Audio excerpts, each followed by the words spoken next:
Hi there, we welcome you to Take Two with Jerry and Debbie. I'm Jerry Usher with my co-host, Debbie Georgiani, and this show is named Take Two because, well, life brings all kinds of stuff at us, and sometimes we just want to sneak around the other side and take a little bit of a different look at it. And so today, Debbie, we want our listeners' takes on if they have passed through this, maybe a transition point in life where they had to stop doing like an activity or a pastime that they loved, reach a point where, like for me, I shared this yesterday, I was just a basketball junkie, for decades, and then foot problems and knee problems, and all of a sudden I had to say to myself, I had to come to terms. That's the issue here.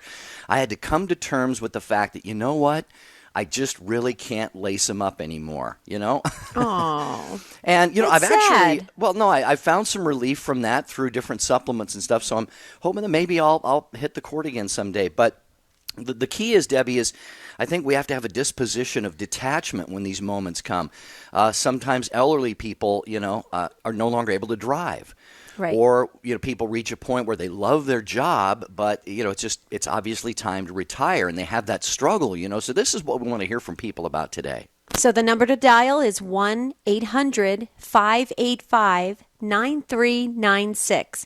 Please, dear listeners, don't hesitate. If you feel prompted that you want to weigh in on this, if you want to share your take on this and drive the conversation, don't hesitate because lines fill up very quickly on this show. So we want to get you in, and we certainly don't want to leave you, hanging on the phone and have the show end because the show goes very fast. So if you had to give up your favorite activity or pastime because of a physical illness, maybe you had something change in your life, a life-altering, situation that you had to leave something behind, and how did you deal with it? Was it a life lesson? Was it something you struggled with? Is it something that you mastered and now it's come back into your life? Well, we want to hear all of this. 1-800-585-9396. We're filled with curiosity, but we have to hear from you in order to, satisfy that curiosity that we've got going today to find out what is the second look on this, Jerry. And you shared yesterday so beautifully, and I think that was really from your heart.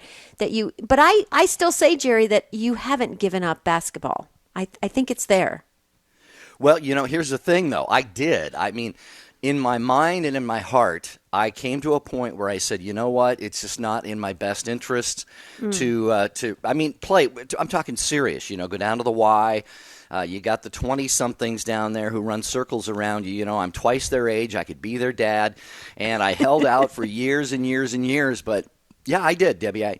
I just reached a point where I really had resolved in my mind and heart that, I probably had played my last competitive game of basketball. And, I don't want to sound like, this was like this, traumatic sort of thing. It was a challenge because it's something I love. But I think we need to move when we get to those places in life. We need to say, okay, God, what's the purpose in this? What's the reason you want to set this aside? And, it could be for something even better. It could be for reasons of deepening our relationship with God. So, as always, dear listeners, what you share in your take could be exactly what somebody who's going through this needs to hear right now. Well, Jerry, yesterday when at the close of the show, I had shared at the takeaway that I don't really have anything that I left like really behind that I, couldn't really do anymore or, and so I was struggling last night. But then I started thinking, a lot of people know that when I was growing up, I played competitive golf, and golf was a big thing in my family. And even so much so that a lot of people thought I was going to be a professional golfer. And I did leave that behind to raise a family and to get married and kind of put that aside. And now golf is a recreational thing for me and my husband, Marty, to play. But I've had a lot of people say to me, don't you miss that? You were so good at it. And then they leave it, open-ended, and for a while, I guess I thought, am I missing something? But I looked at it like this. It was a great thing to learn.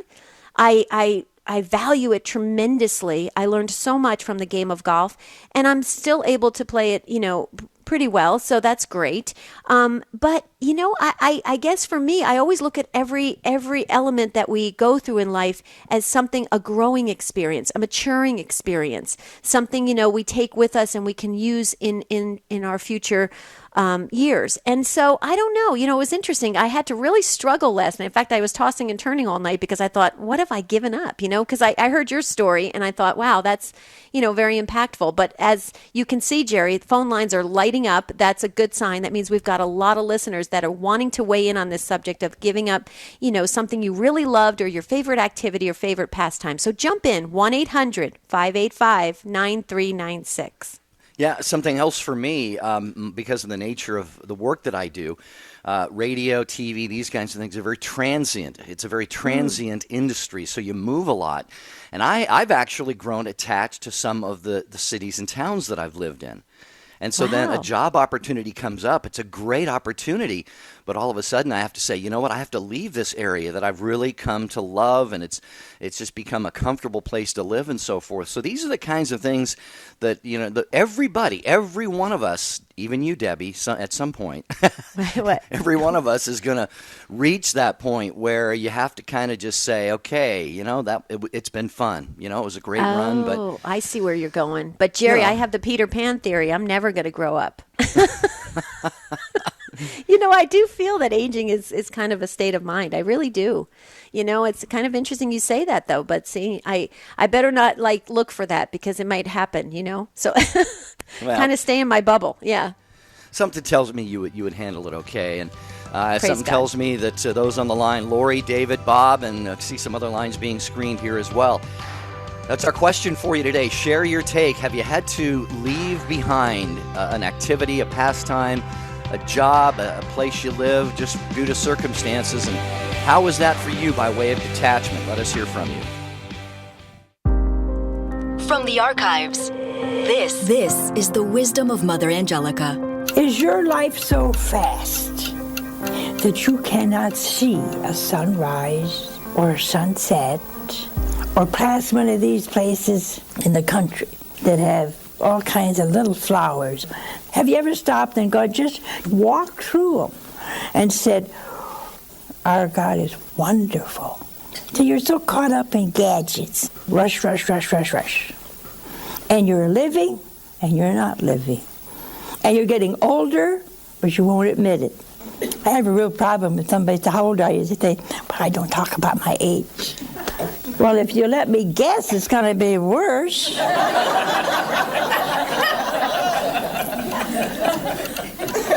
Isn't it? For more about Mother Angelica, visit EWTNRC.com. This is Cardinal Sean O'Malley, Archbishop of Boston, Massachusetts. This is Marcus Grodi, host of The Journey Home. Hello, this is Archbishop Joseph Tobin of the Archdiocese of Indianapolis. You're listening to EWTN, the Global Catholic Radio Network.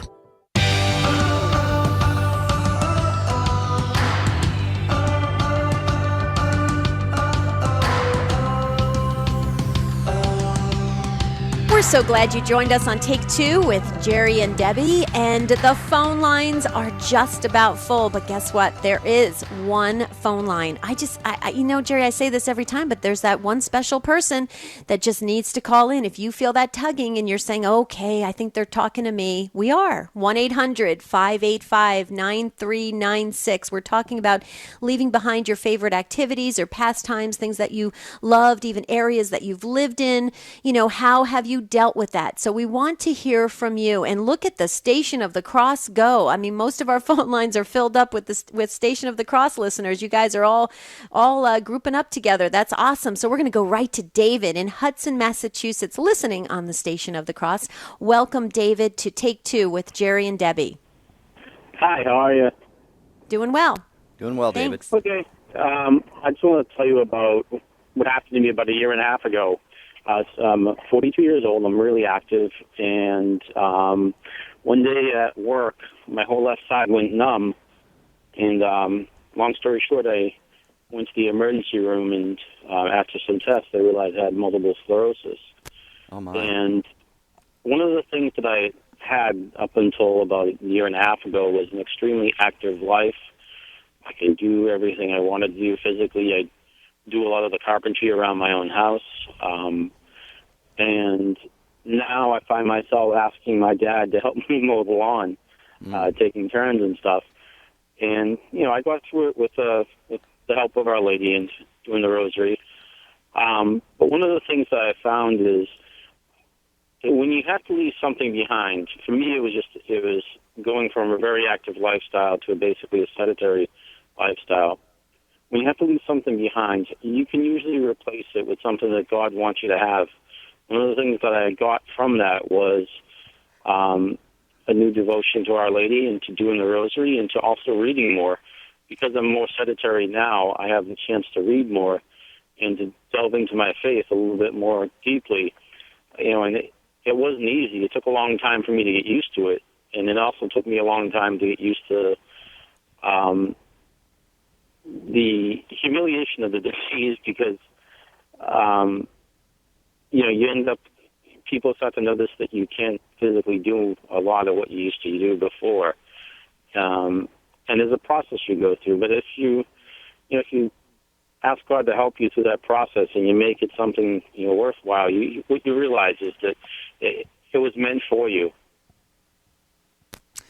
David, you know what? I don't know that anybody could have a better perspective on what you've had to pass through and leave behind than you do. I just think it's absolutely a blessing to me, to all of our listeners today, I'm sure.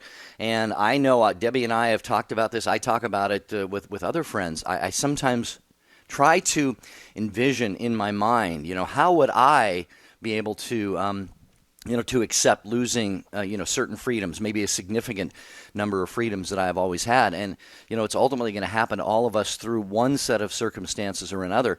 David, I just honestly don't think that I would have the grace and dignity to go about it the way you have. So I just certainly applaud you for that. And Debbie?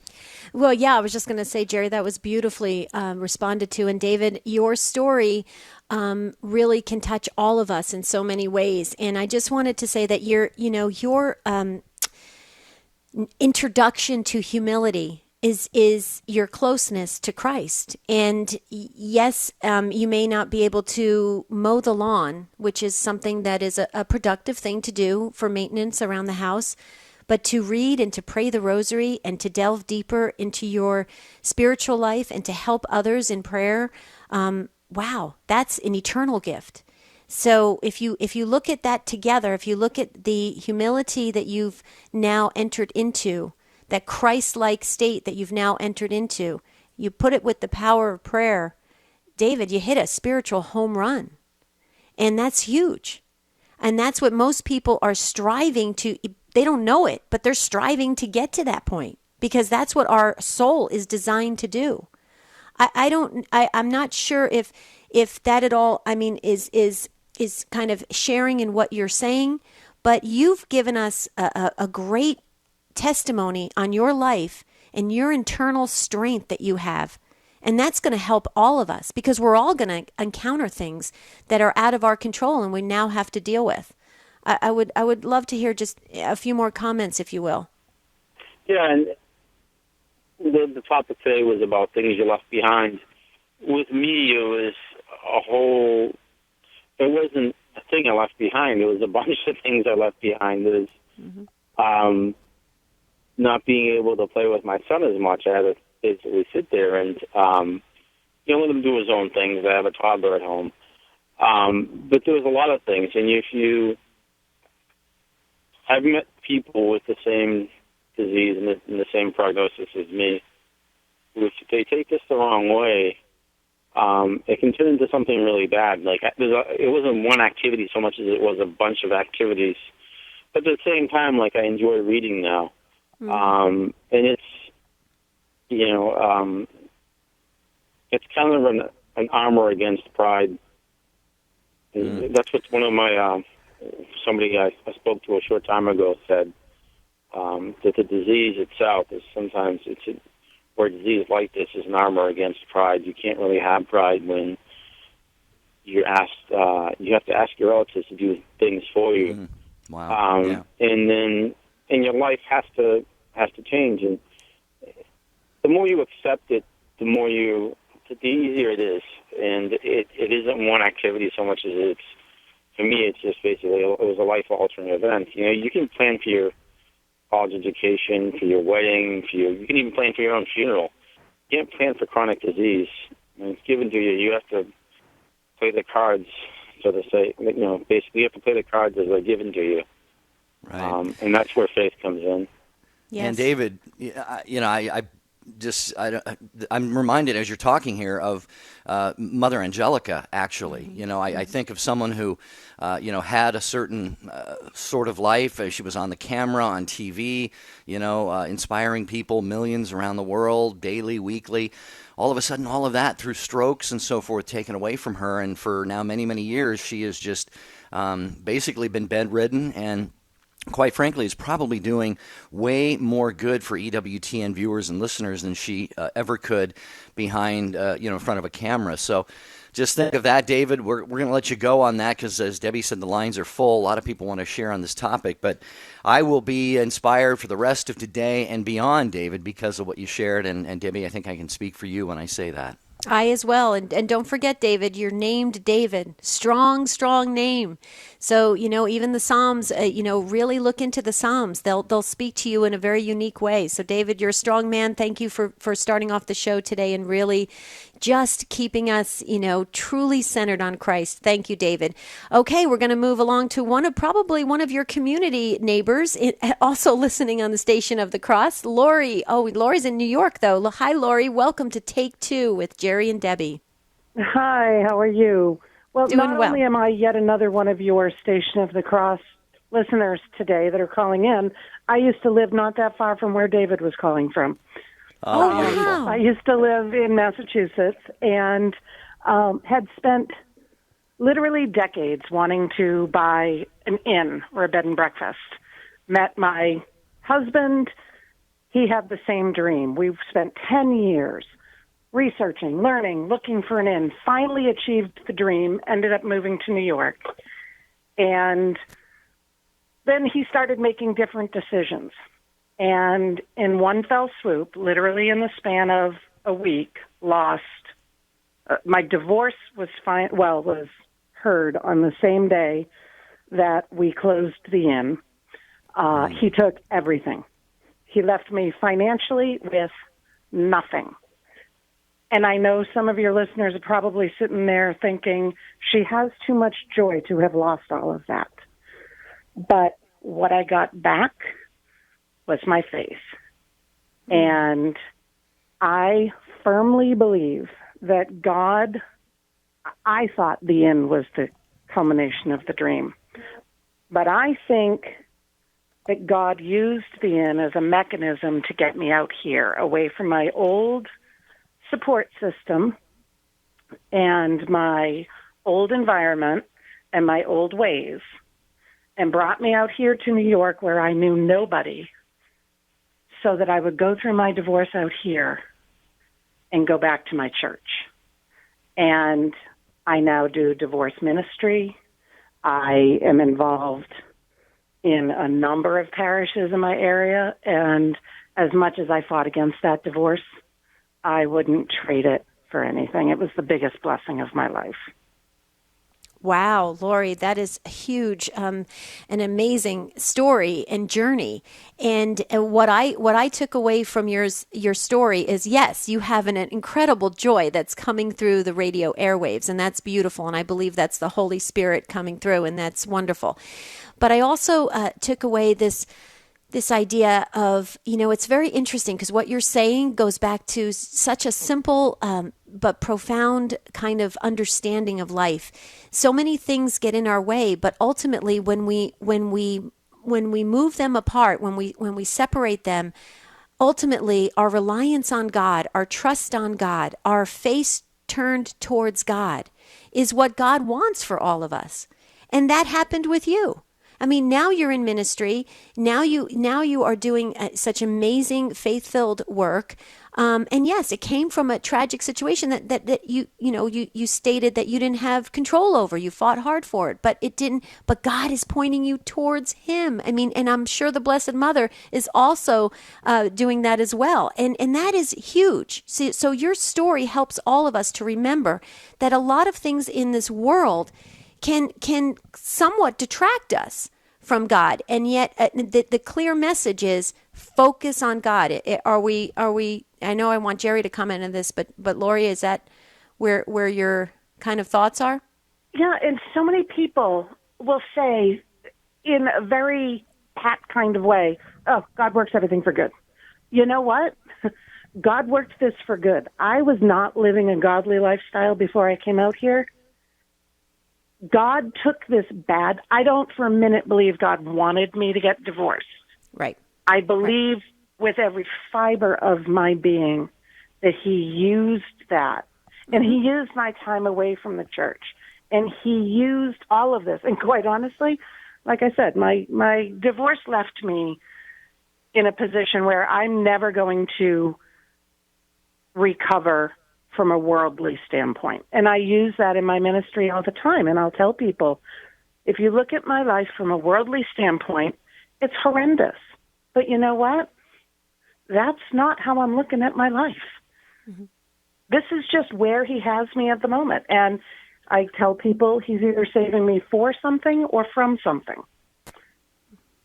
You know, if there are days that I'm terrified of what He could be saving me from, given what I'm facing. But, you know, I don't want to know what that is. I don't need to know what that is. All I need to know is what He wants me to do. Well, real quickly, Lori, we got a break coming up in about 2 minutes. I was wondering, was this, you sound obviously like you've really made peace with the whole situation now. Was that, did that come quickly for you, or was that a journey that you had to go through? You know what's funny is, for somebody that had been literally away from the church for 20 years, it came really quickly. Shortly after I found out that things were going to be going south, I actually developed tremors so bad people thought I had Parkinson's. I was just beside myself, and I went to one of the few people I knew in New York and said, I think I need to talk to a priest. And that's a sentence that had never come out of my mouth before. So she referred me to a priest, and quite honestly, it was horrible. I joke about the fact that I'm still Catholic after that conversation is amazing. He was having a bad day. Come to find out, he was having a lot of health issues. He was having a bad day. He and I are now very close. But somebody referred me to another priest in town who is one of the people that is closest to me now. And within 6 months, I had not only forgiven my husband, but his girlfriend. Because I got to the point of focus on what I know to be true and focus on what I can control. And what I knew to be true is I had a history with him, and I loved him, and I didn't marry him because I hated him, and that I didn't like what he was doing, but if he was my child, I wouldn't stop loving him just because he was being stupid. So I still pray for both of them. Mm-hmm. Yeah, and Lori, on that note, like I said, we're coming up to the break, and we just thank you so much for calling. And the others on the line, we're going to get to all of you. We've got Rose and Susan and Mark, so thank you all for your patience today. This is a topic today that does require maybe a little bit more time with each call just to kind of flesh out what we have had to leave behind due to circumstances. It could be an activity, a pastime, a relationship, due to, again, very, very difficult situations that maybe even God would not have wanted, possessions that we have had. So give us your take on this, dear listeners, at 1-800-585-9396. Lori, thanks again for the call. Debbie, as we get set to go to the break, I just wanted to zero in on what Lori talked about, and that is forgiveness. We've done shows on that before. But it is absolutely, to me, it's absolutely the key when people have done injustices to us that we forgive, we receive forgiveness from God for anything we've done wrong, and then that we turn and give that forgiveness to those who who have injured us and forgive ourselves when we have done wrong, because to me that's like a blood transfusion. It gives us new life. Absolutely. It frees us. And I got so much from Lori's story. What a great call. Boy, and David as well. Wow. And all the others hanging on the line, stay with us. We're going to take a quick break. When we come back, we're going to go back to looking into giving up our favorite activity or pastime, how we dealt with it. What's the positive in it? Stay with us. For a complete list of the EWTN Global Catholic Radio Network AM and FM stations across America, go to EWTN.com. Look for the radio pull-down menu and select AM/FM stations. The list is updated regularly, so visit often. Again, go to EWTN.com. Look for the radio pull-down menu and select AM/FM stations. Also at EWTN.com, you'll find out how to listen to us on the web, on shortwave, and in some countries on satellite. You'll find it all on EWTN.com. 60 Seconds with Father Mitch Pacwa. As far as the Catholic Church is concerned, we recognize the Orthodox as having the fullness of all sacraments, the apostolic succession, and the priesthood. Of course, we're in schism with them, but we recognize the fullness of their sacraments and the validity of their sacraments. And certainly, as far as the Catholic Church is concerned, there's no problem in recognizing marriage between an Orthodox and a Catholic. The difficulty may come more from the side of the Orthodox. Good number of the Orthodox do not recognize the validity of our sacraments. And sometimes the Orthodox require the marriage only in the Orthodox Church, not a joint ceremony. And even if they have it just in their church, the Catholic Church has no problem with that. The difficulty may come is that for some of the Orthodox, they require Catholics to be rebaptized in order to have the ceremony in an Orthodox church. The people you know and trust are on EWTN. It's the start of a new day for Morning Catholic Radio. Confidence is really important. We got to think people all over the country with social media, print media, individually and families and parishes are praying. You just think, feel the power. You know, we're all uniting together. Well, I know Jesus always answers my prayers. There are 3 standard answers. Yes, no, not yet. That's my favorite. Morning Glory. Catholic from the start. Weekday mornings, 7 Eastern on the EWTN Global Catholic Radio Network.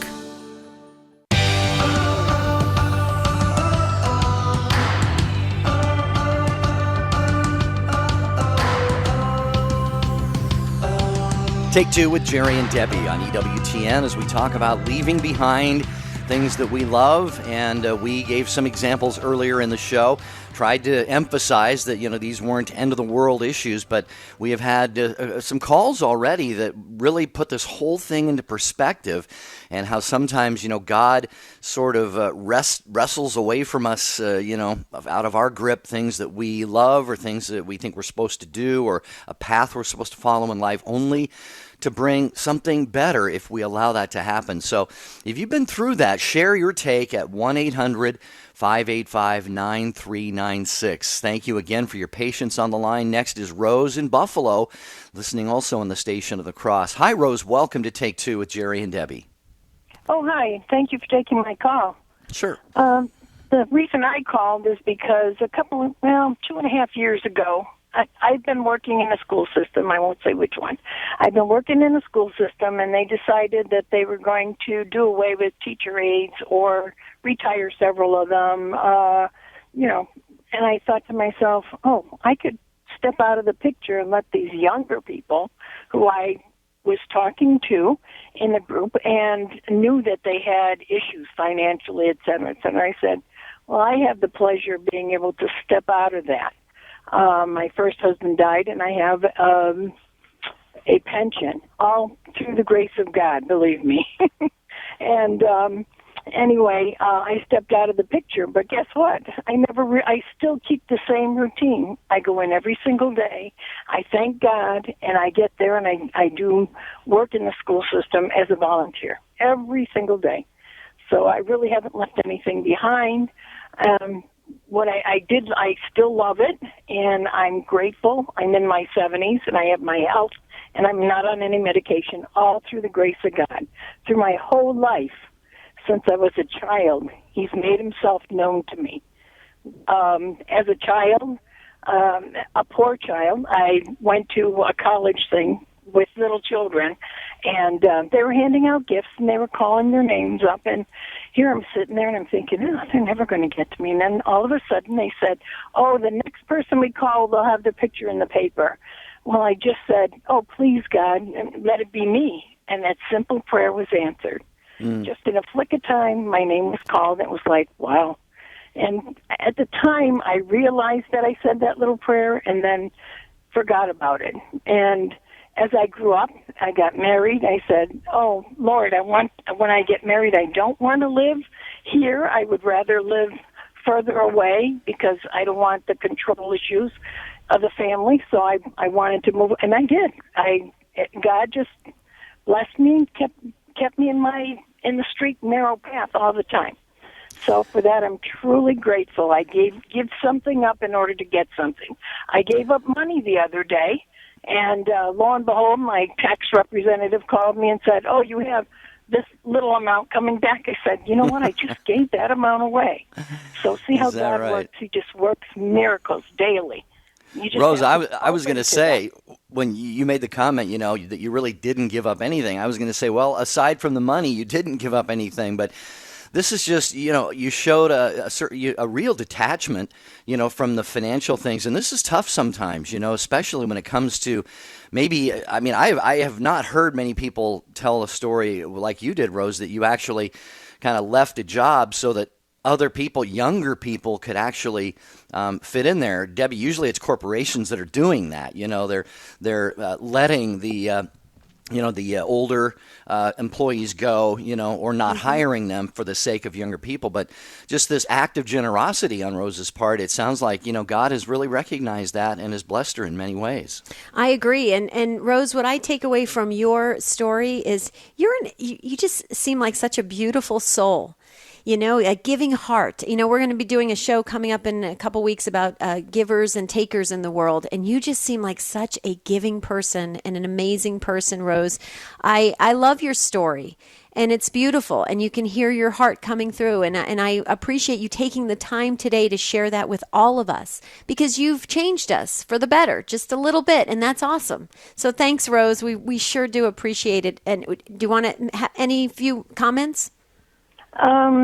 As far as the divorce goes, that happened in my first marriage after 30 years, and within 9 months, he committed suicide. So he remarried and then committed suicide 6 weeks later, and was like, really?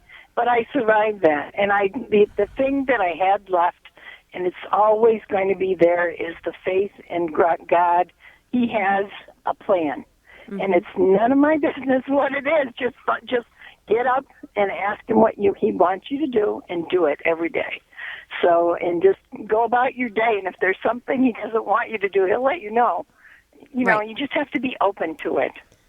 Absolutely. Got to be open to it. And I loved what you said, Rose, about there's miracles all the time. And that is so true. We forget that so many times. We're going through our life and we forget that God is performing miracles all the time for us. And so, Rose, thank you. Thank you for reminding us that and keeping that on the forefront of our minds. Yeah, go ahead. Tell people to live in the present, not in the past and not in the future. Right here in the present moment. He's here, right now.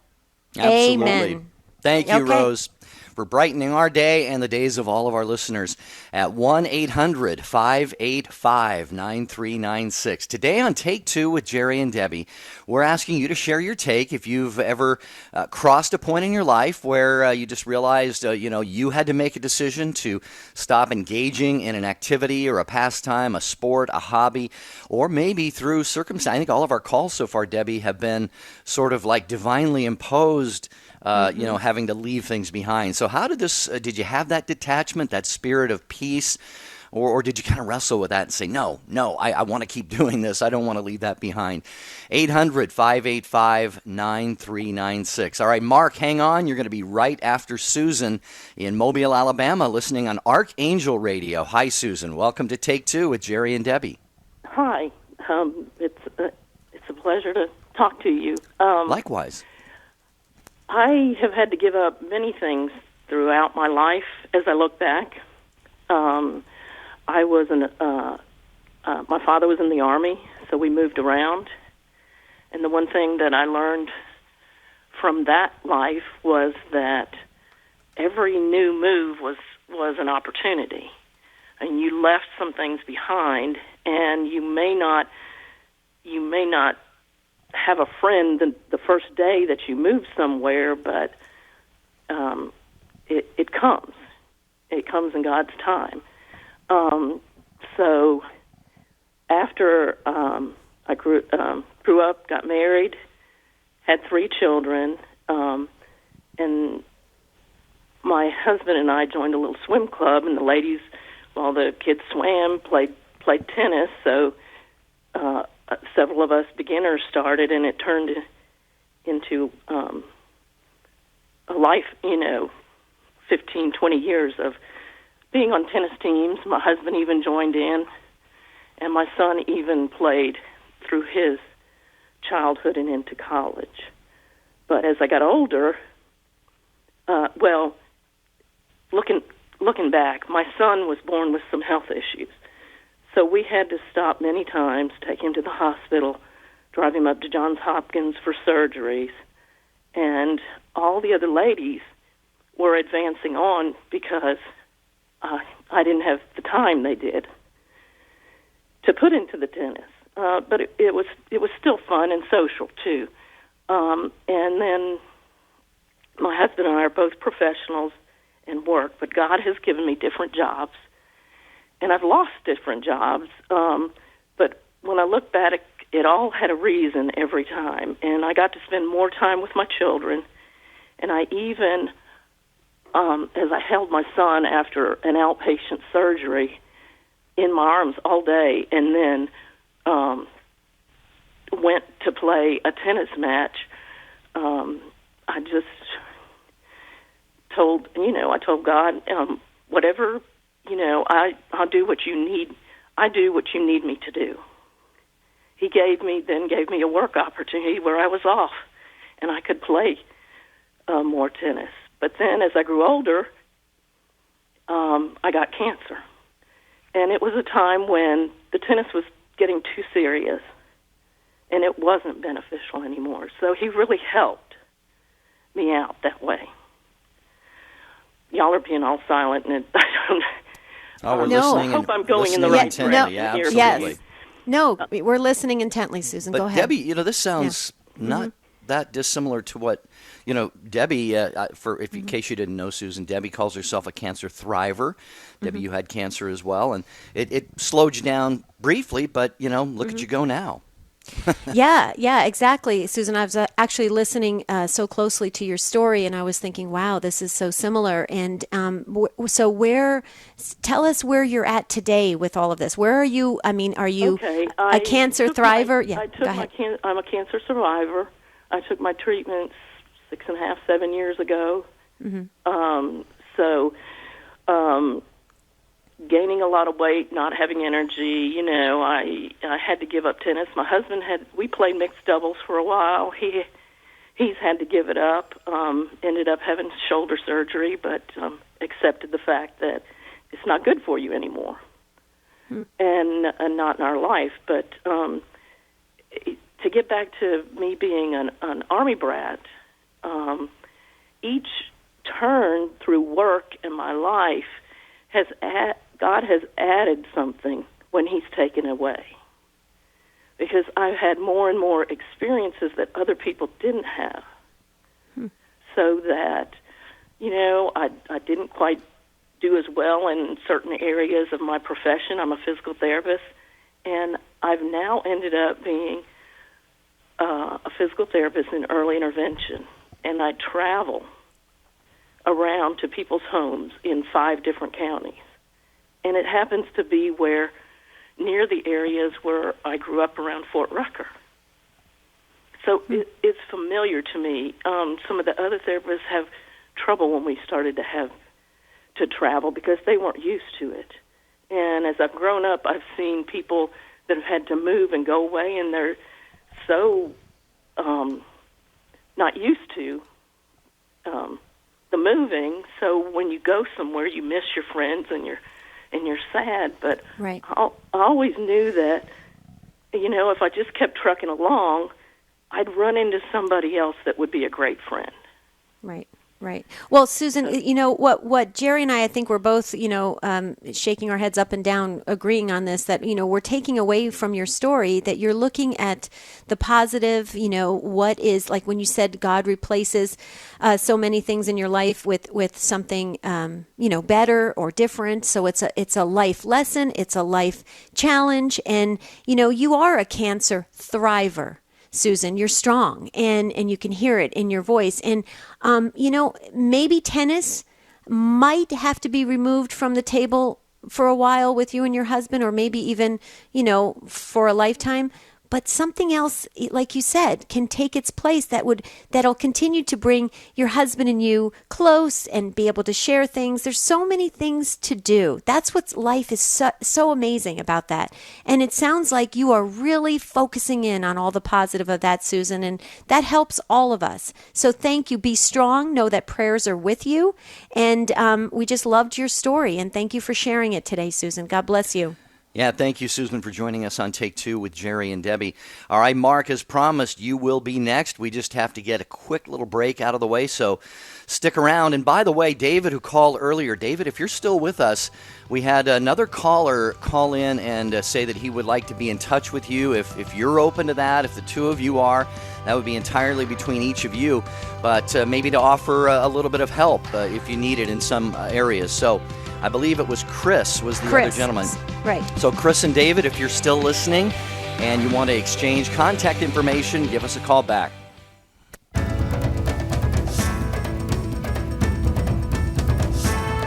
EWTN is available 24 hours a day, 7 days a week. If your cable or satellite provider doesn't carry EWTN's full programming lineup, give them a call and let them know you would like to receive EWTN 24 hours a day, 7 days a week. For more information, go to EWTN.com and click on television. This is Patrick Coffin. Join me for Catholic Answers Live. It's 2 hours dedicated to Catholic apologetics and evangelization. Designed for Catholics and non-Catholics alike, it's your opportunity to hear from and talk with some of the leading apologists and theologians in the church today. You've got questions? We've got Catholic Answers. Catholic Answers Live, weekdays 6 to 8 p.m. Eastern on the EWTN Global Catholic Radio Network.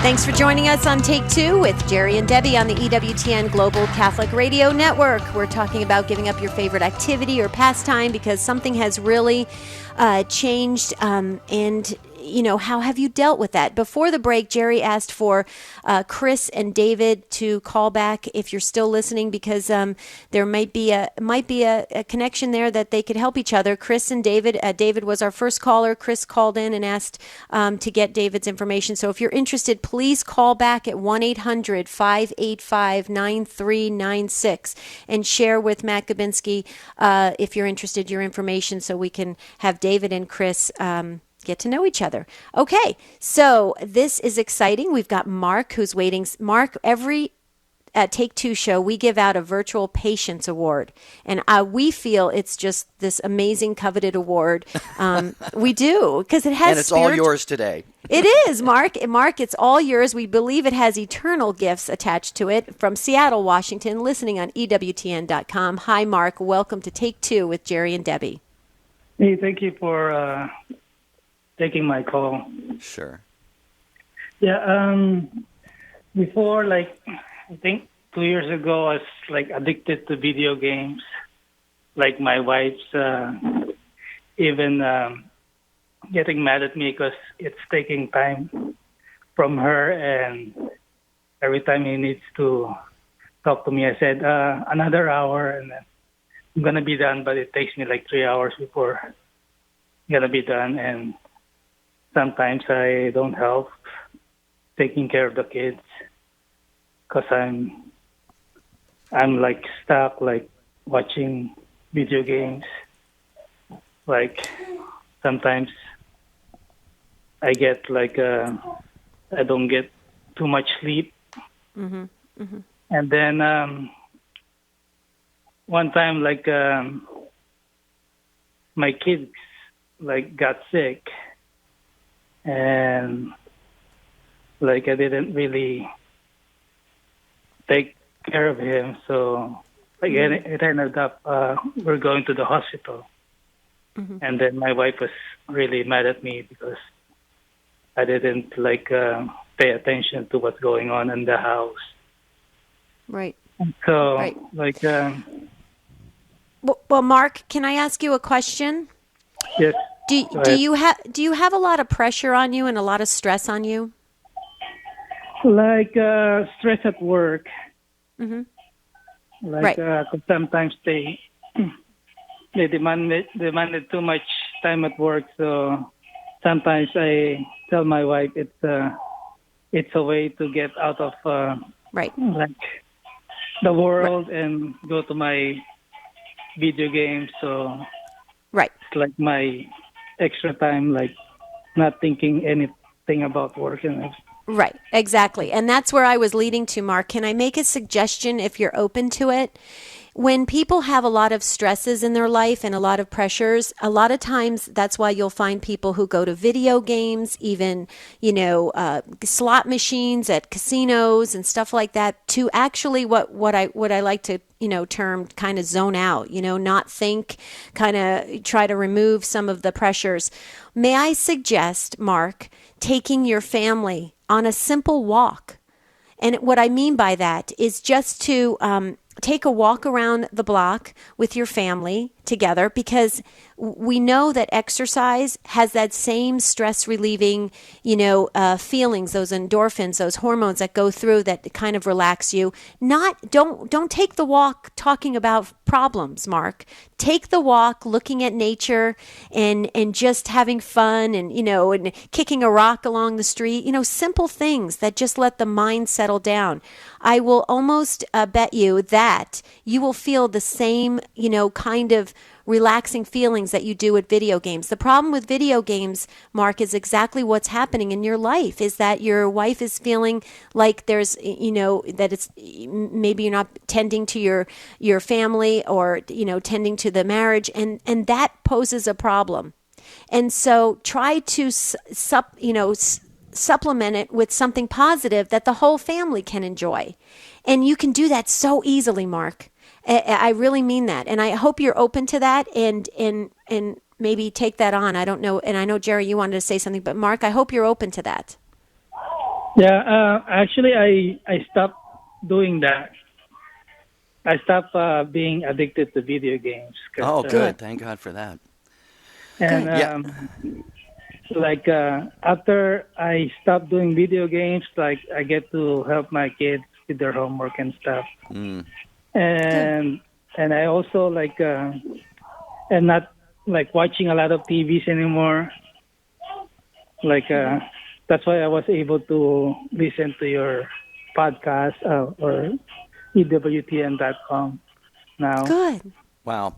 Mark, it's a story of triumph, and I'm sure that this was probably a challenge for you, difficult, because Debbie, there's such a bombardment of stimuli, when people play video games, and that can kind of it stays with you, it doesn't immediately you don't walk away from the video game necessarily and just you settle down. I mean, it's just kind of like there's this, I don't know, it can build up the things that you were talking about you want to try to reduce by getting out into nature, taking a walk, praying, meditating, being with your kids. So, Mark, congratulations on that.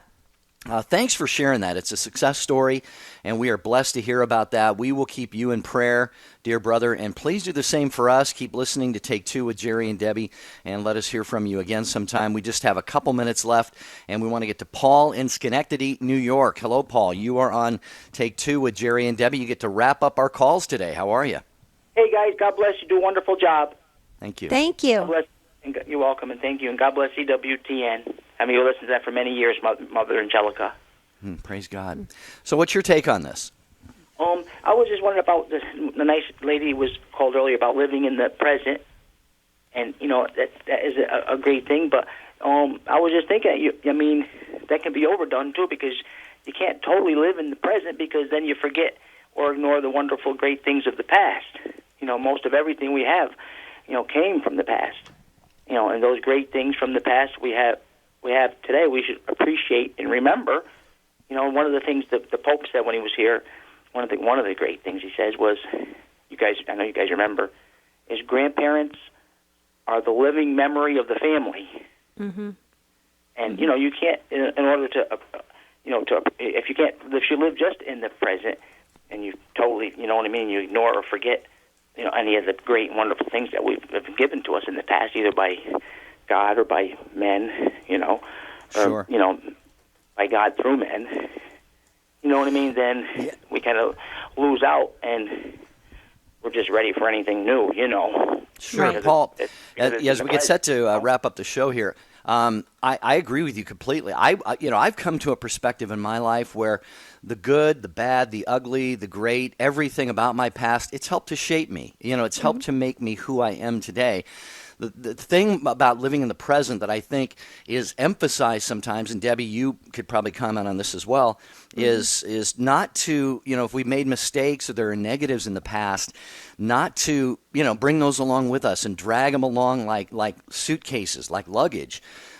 Be grateful for the things that have happened in the past because they've made us who we are today, but live in the present, not be weighed down by our own mistakes, our own sins, things like that, and then not to be anxious about the future. Jesus talked about that. Sufficient for today are the concerns of today. So Right. Paul makes a great point, though, and I think Debbie, if everybody lived in the present in the way it's meant to be understood, the world would be a lot different, I think. Yeah, we'd have a blissful place. I agree. Thank you, Paul. Thank you for sharing your take, and that wraps up the show for today. But my takeaway is that today is actually Fat Tuesday, isn't it? The day before Ash Wednesday and the start of Lent. Is that your takeaway? Well, isn't that what it's called, Fat Tuesday? I've always been intrigued by that. Is that what it's called? Yeah. I was wondering, how do you say Mardi Gras in French? I don't know. Is this Silence. a trick? That is French. I know. That's what I thought. I'm thinking, what are you doing?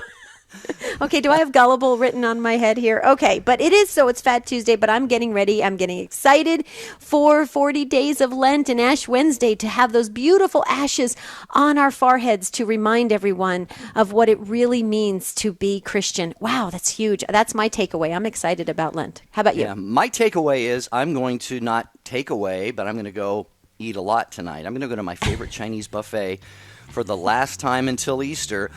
Oh, boy. Aren't I heroic? What a great sacrifice I'm going to make during Lent. So speaking of that, we're going to talk about Ash Wednesday and its meaning and how people really participate in the ceremony, what the ashes mean on their forehead, and what people are looking forward to during Lent. So we're going to talk about that tomorrow. It's going to be an exciting day. We want you to join us. But until then, as always, Jerry and I, we want you to have a beautiful and blessed day. See you tomorrow. It's Fat Tuesday. Go enjoy, but not too much.